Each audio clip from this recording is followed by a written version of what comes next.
అమ్మా, అమ్మా, నేను వైషుని. భయంగా ఉందమ్మా.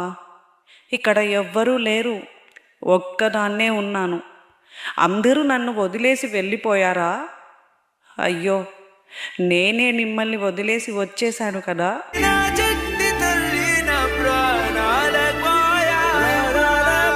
ఇంత చిన్న వయసులో దేవుడు ఎందుకమ్మా నాకు ఇలా చేశాడు?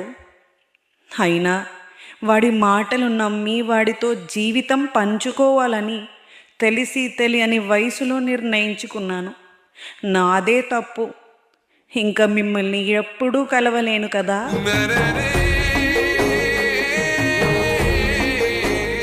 మీతో మాట్లాడలేను, సరదాగా మీతో ఉండలేను. నన్ను మీరు ఎప్పుడూ చూడలేరు, కానీ నేను మిమ్మల్ని ఇక్కడి నుండి చూస్తున్నాను.